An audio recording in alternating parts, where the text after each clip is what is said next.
최웅정 목사님이 굶어서 돌아가셨다고 그러는데 정말 그러셨습니까? 이제 그 전에 예. 이제 최웅정 목사님이 의학 공부를 하셨다고 그러는데 예. 그때 광해연이 없었거든. 그때 지금 같으면 그때 의대가 없었는데 어디서 공부했습니까? 물어볼 텐데 계속 의학 공부하셨다고 그러는데 그때 못 물어봤어요. 시대를 몰랐으니까. 근데 이제 산에 가서 꿩을 잡았는데 신나서 목에다 걸고 오는데 웅달샘에서 물을 마시다가 꿩 그림자를 얼룩뱀으로 본 거라. 그러니까 이제 그러면 집에서 자기가 뱀 국물을 마셨거든. 집에서 병이 난대. 그러면 그 병은 의사가 못 고친다는 말. 다시 꿩을 목에다 걸고 엎드려 봐라. 꿩 그림자냐 얼룩뱀이냐 그러면 고쳐진대. 의학 공부했다고 늘 그렇게 말씀하신데. 그건 의학 공부가 마음 공부네 보니까. 아니 그러니까 의학 공부는 의학에서 배웠대. 그래서 이제 그 배탈이 나니까 약을 한 듯이야. 그래서 이제 이제 70 넘은 노인들이 가르쳐줘. 형님, 그냥 배탈 간단해요. 쑥즙 먹으면 고쳐져요. 이거 못 고쳐지면 고쳐져요. 안 들어.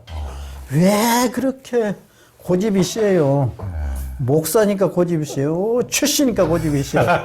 근데 지금 이야기 들으면 이상하지도 않은데, 그 당시에 지금 최서희가 살아있을 때, 양반하고 상민이 엄청하게 있을 때, 형님이라고 부른 것도 깜짝 놀랐는데, 감히 목사니까 고집이 세요. 출신이니까 고집이 세요. 이건 상상의 모델 민주화 격을 갖춰놨었어요. 그 시대에. 그러네요. 아니, 더군다나 주먹도 세냐만 한 대 맞으면 어떡하려고. 그렇지. 아니, 그게 아니라 뭐 이건 감히. 출신이니까 고집이 세요. 그렇게, 근데 이제 나만 조용히 부르더라고. 너 지성이니까 잘 들으더라. 쟤들하고 나하고는 음식이 다르다. 쟤들은 거칠게 먹고 나는 부드럽게 먹었다. 쟤들은 일을 많이 하고 나는 놀았다. 근데 그거 표현이 일을 많이 하고를 무척 존경을 해. 나는 놀았다. 미안해. 근데 쟤들이 가르쳐준 약이 틀린 게 아니라 그 약이 맞는데 내가 막 만들었다. 그렇다고 너희들하고 나하고는 신분이 다르다면 사람 차별한다고 까봐서 내가 얘기를 못 하는데 너는 지성이니까 잘 들으더라. 그렇지만 나도 그걸 강의할 때 잘 못했어.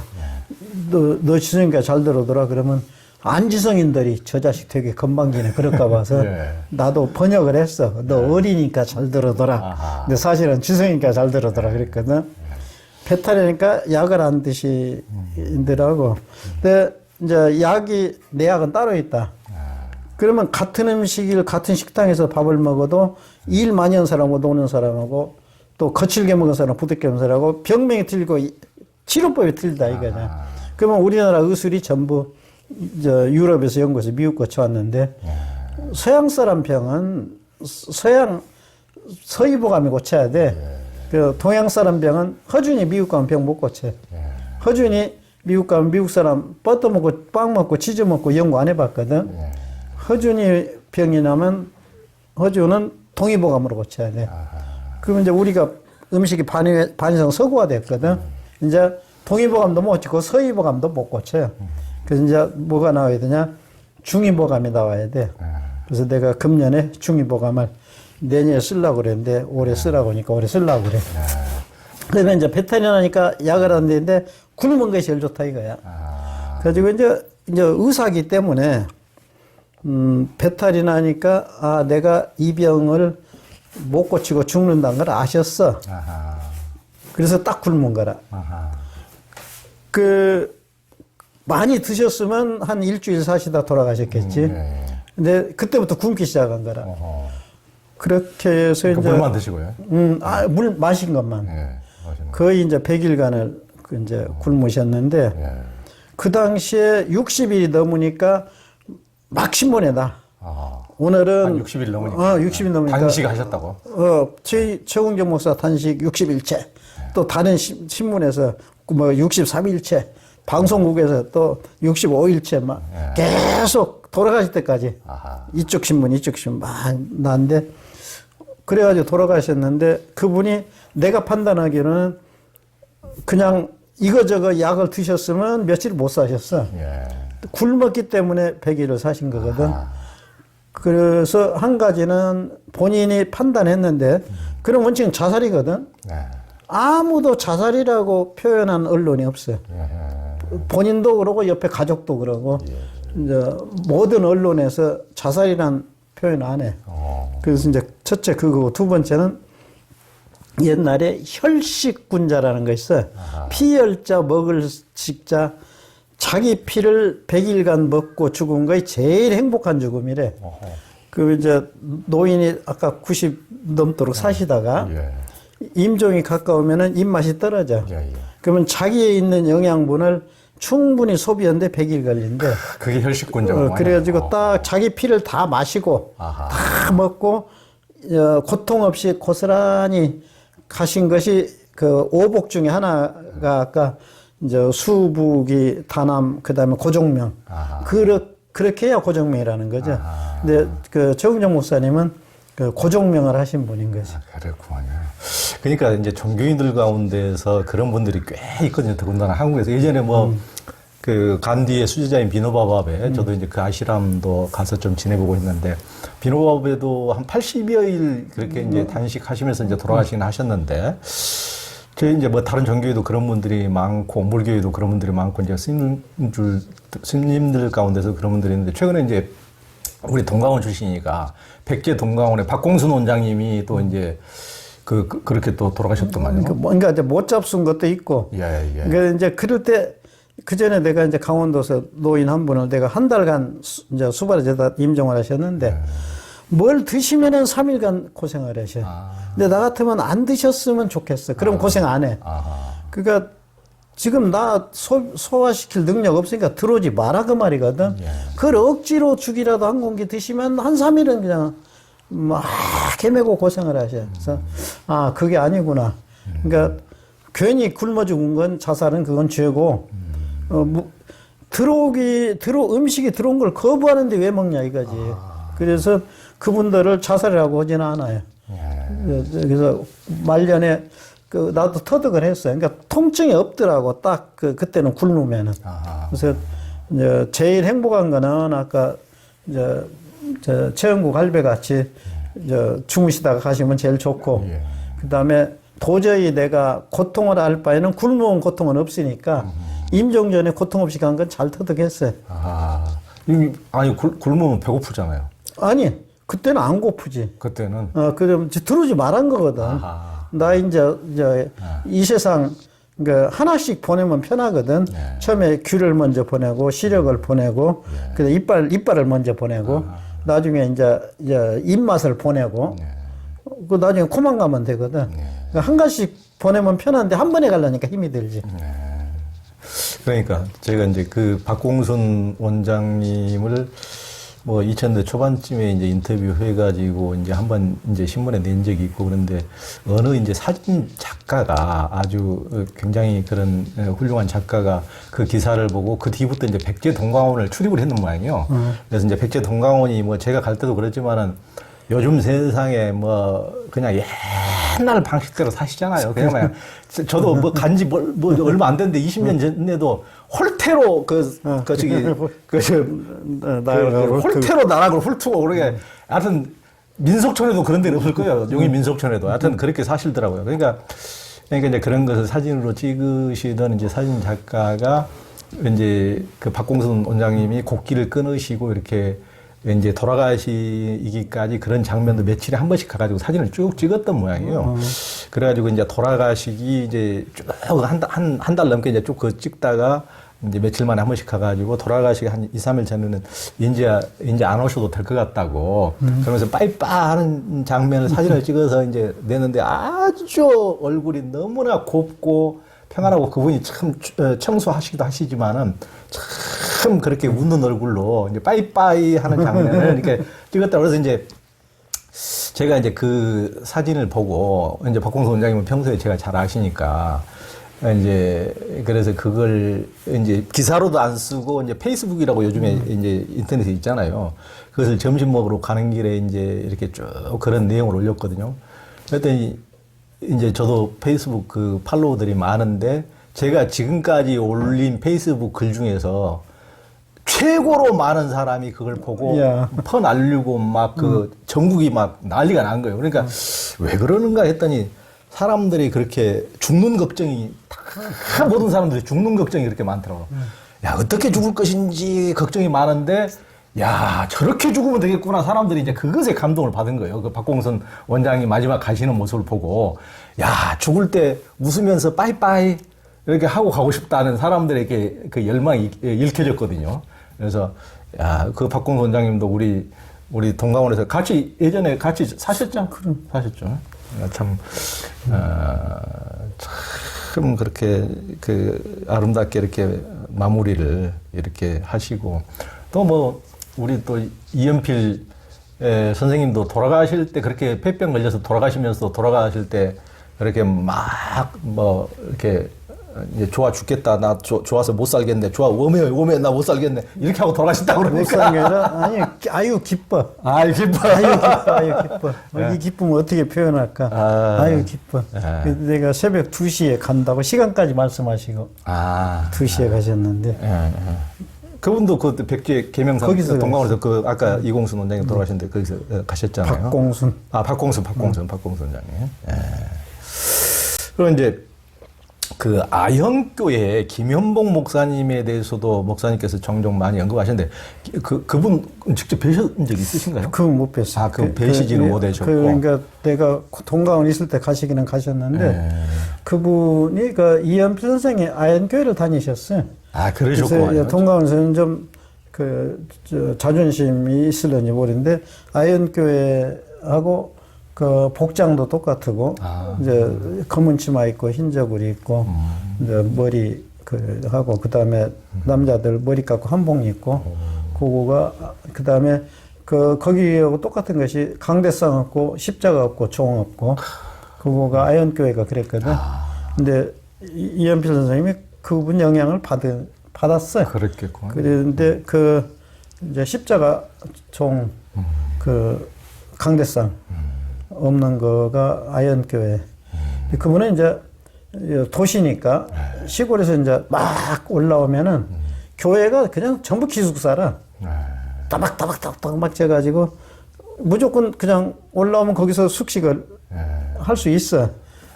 그러면 이제, 머리 깎고 한복 입은 사람이 아현시장을 점령을 했는데 일요일 날은 시장이 장을 안 쓸 정도로 철저히 주의를 지키는데 이제 거기 먼저 그 기업을 차린 쪽에 취직을 시켜줘. 그러니까 올라오면 취직할 땐 다 있어. 아현교회만 가면 다 아현교회는 취직은 되는 거지. 그리고 이제 그 헌금함만 있지. 헌금 시간 따로 없고 헌금함은 목사님만 열쇠를 가지고 계셔. 가지고 그거 껴서 목사님 마음대로 쓰셔. 이제 사람 봐가지고 공장도 차려주고 공장 차려주면은 이 일부에서 올라온 몇십 명 거기 취직을 시켜. 그러니까 11조는 또 들어와. 그러면 이제 공장도 차려주고 뭐 점포도 내주고 막 그렇게 하면서 모든 시골에서 올라온 사람들을 다 거기서 이제 숙식을 하고 활용할 수 있게 하신 분인데 자녀가 없으니까 또 헌금을 함부로 안 쓰니까 뭐 아무도 무슨 뭐 회계 보거나 재정 보거나 아무것도 없어. 목사님 원하는 대로 그냥. 본인은 검소하니까 누가 의심도 안 했죠. 근데 목사님이 돌아가시니까 이제 후임 목사가 이제 양복도 입어야 되고 또 헌금함을 가지고 있다가 또 차도 마셔야 되고 급하면 택시도 타야 되고 외국도 가야 되고 하니까 교인들이 진짜 반대를 한 거라. 그래가지고 둘로 나눠졌어요. 2층에서 예배를 보고 아래층에서 예배를 보고 그 2층에 찬송하면 밑에서 기도하면 또 찬송하고 그래가지고 결국에는 이제 그 나중에 후임 목사가 이제 장로교로 등록을 했어, 통합으로. 그게 이제 거기서 잘라서 이제 절반을 데리고 나간 목사님이 또 옆에다가 신촌 다 차려가지고 또 기숙사를 짓고 막 오합지졸하고 막 그런 거 했는데 김현복 목사님을 따른 교회가 전국에 많았어. 이리도 있고 뭐 여기 뭐 전국에 수없이 많은데 그 교회가 또 다 둘로 셋으로 또 쪼개져. 근데 아현교회 출신이 나가서 신학교까지 세운 목사까지 있었거든. 근데 그거가 그 당시에 무척 훌륭한 분인데 그러면 이제 일제 때 우리 한복 입자, 머리 깎자 하이깔라는 이건 일본 앞제비 같이 생겼거든. 한복 입자 그 당시에 양복은 도둑놈이 양복을 훔쳐갈 때야. 그래서 검소하게 했는데 60년대까지 한복을 입고 머리를 깎으니까 이거는 김현모 목사님이 70년대, 80년대까지 사셨으면은 빨리 양복 입으실 분이야. 근데 시대에 그 시대에 훌륭했다고 제자들이 지금도 머리 깎고 한복을 입고 다닌다고. 그건 좀 안 맞아요. 그 시대에 맞춰가지고 사셨는데.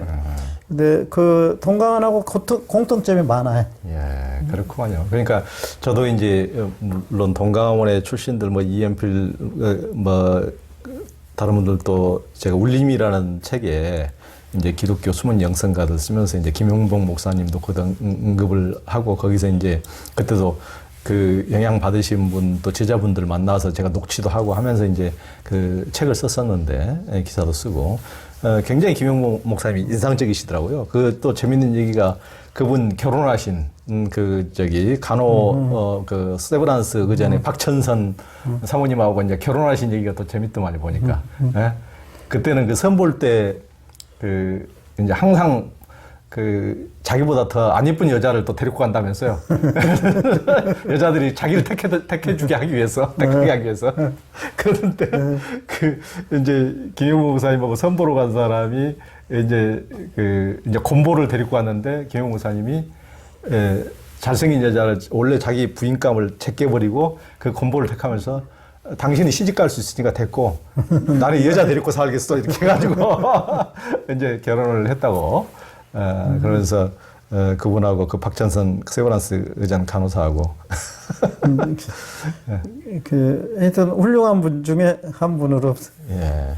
그러니까 맨날 돈 어려운 사람들 장사미천 돈 다 대주고 또 이제 주일날이면 쌀바가 오고 고깃국을 거지들한테 한 1000명한테 이렇게 쫙 먹이면서 100원씩 나눠줬다면서 그때 돈으로 100원씩 나눠주고 그렇게 하셨다고 참 인상 깊은 분입니다. 또 임 목사님은 이제 일찍부터 기독교를 이제 접하고서도 어린 시절 본 서양 선교사들이 배고픈 나라에 와서 옛날에는 닭 한 마리 잡으면 온 마을 사람들이 다 나눠 먹었는데 국 끓여서 그 통닭을 혼자 다 뜯어 먹고 또 계란이나 또 음식을 혼자 독차지하고 막 거드름 피우고 사냥하는 모습 그걸 이제 우리 영성가 조명하면서도 굉장히 그대로 또 쓰시기도 하셨는데 이제 이 목사님뿐만 하신 게 아니고 그때 그 이름이 정읍 출신인데 유아래 선교사를 어머니처럼 모시고 사는 그 양태삼인가 양승삼인가 그분이 쓴 책에도 그대로 자기는 어렸을 때 선교사가 사냥꾼인 줄 알았다고 항상 들판에 전부 다 멧돼지 막 사냥하고 막 사슴 노루 사냥하고 그러니까 선교사란 말이 사냥꾼이 뭐야 이렇게 알았다고 자기 어렸을 때 기억이 그랬다고 그러는데 양 누구라고? 양 이름이 뭔 삼인데? 서영표 선교사 글 쓴 사람. 그러니까 서석병. 양국조. 양국조. 그분이 그분도 그대로 말씀하시더라고요. 근데 이제 내가 이제 세례를 그때는 목사가 순창군에 목사가 없었어요. 그러니까 선교사가 이제 승합차로 차를 처음 봤어요. 지금 이제 순회하면서 1년에 세례 주고 이제 가는데 이제 문답을 해가지고 가차없이 떨어뜨려 미국선 버릇을 그대로 했어. 그래서 이제 세례 문답을 늘 하는데 어릴 때부터 문답을 방에서 하니까 밖에서 알아듣거든. 그래서 다 외웠어. 가지고 12살 때 내가 세례 문답 한다니까 세례 받을 자격이 없거든. 그러니까 기특하니까 해보래. 그래서 문답을 하나도 안 틀렸거든. 그러니까 세례 주겠대. 그러니까 통역관하고 장로님하고 아직 어리니까 세례 연령이 안 되지 않냐니까 아니 목사가 세례 주겠다는데 장로가 왜 막냐고 그래가지고 12살 때 세례를 이제 성인 세례를 받았어. 그런데 딱 양식을 하는데 그날 다 처음 봤어요. 이제 햄버거니 무슨 그 당시에 고기 냄새를 핑기고 지금 생각하면 별거 아닌데 버터에다 이렇게 해서 이제 양식을 해. 근데 그걸 소형이 숨어서 드셨으면 좋겠는데 지금 6.25 직후거든. 배고파가지고 정말 배고픈데 그걸 구경을 해야 돼. 그리고 저녁에는 통닭을 삶아주면 그걸 다 뜯어 드시고 떠날 때 또 계란을 선물로 이제 주고 그리고 아침에 사냥을 해서 꿩을 잡아오면은 우리 같이 끓여 먹을 줄 알았더니 가지고 가. 물론 가서 이제 선교사들끼리 다 꿩 잡았다고 나눠 먹겠지. 이제 그런 선교사를 보고 그 세례를 받았는데 이제 나중에 이제 나는 그 생활권은 행정구역은 전북이고 생활권은 광주니까 이제 광주로 찾아간 거죠. 거기는 이제 수서평 선교사 후임들, 유아래 선교사 이제 후임들 또 기독병원 원장, 고읍원 원장 같은 분은 병원 원장인데 아들이 배가 고파서 빵을 훔쳐 먹다가 들키고 이제 이런 그 광주 쪽에 훌륭한 선교사들이 많이 모였어요. 그래서 이제 십자가를 이제 그래서 수서평 선교사 출판 기념일날 딱 가서 내가 축사를 하는데 십자가를 기대고 살면은 아주 편하고 출세도 하고 좋은 학교도 가고 대통령도 될 수 있고 그때 이명박 때거든. 대통령 특별보좌관이 제 앞에 앉았더니 나보더니 탁 마주쳐. 근데 십자가를 지고 가면은 무척 힘들다. 그래서 서서평 선교사, 유아래 선교사, 포사이트 뭐 전부 다 십자가를 지고 간데 나는 재수없이 지고 간 쪽 선교사를 먼저 쳐다봐가지고 재수없이 팔자가 이렇게 됐다고. 예. 그러니까 우리가 이제 초기에 워낙 가난한 나라, 지금으로 따지면 아프리카나 해당될 법한 이 가난한 나라에 와가지고 선교사들이 초기에 오직 고생했겠습니까? 그래 이제 참 헌신적으로 이렇게 하고 포사이드나 스스평 같이 그렇게 정말 너무나 눈물겨운 이렇게 하시는 분들도 있고 또 그렇지 못하는 분들도 이제 꽤 있는 것 같아요. 예전에 보면은 저 구례에도 노고단 옆에 그 선교사들 그 피서 그 별장이 있는데 거기에 이제 예전에 구례 군지 보면 이제 그런 게 실린 게 예전에 저도 우연히 봤는데 그 밑에서는 예전에 지게꾼들이 선교사 부인, 목사 부인들을 그 위에 1000m 위에까지 쳐서 날리는 거예요. 그러니까 이제 무식한 지게꾼이 이제 당연히 못 알아들 줄 알고 욕을 하면서 무겁기는 왜 이렇게 돼지처럼 많이 먹어가지고 이렇게나 무겁고 그러니까 남이 그 한목이 두 사람 키로수가 나가니까 그냥 막 밑에서 죽을 똥 이제 땀을 흘리면서 욕을 하면서 가니까 다 올라가서 이제 갑자기 한국말을 전혀 못할 줄 알았던 이제 목사 사모가 갑자기 됐다 이놈아 너는 돈 없어 이놈아 그렇게 해가지고 한 푼도 못 받고 이렇게 이제 내놨다는 얘기들을 많이 이제 돼지를 날라줬는데 돈은 그러니까 참 그 시절에 참 극과 극으로 이렇게 갈리는 참 사람 사는 세상은 어디 났다 그런 것 같습니다. 참.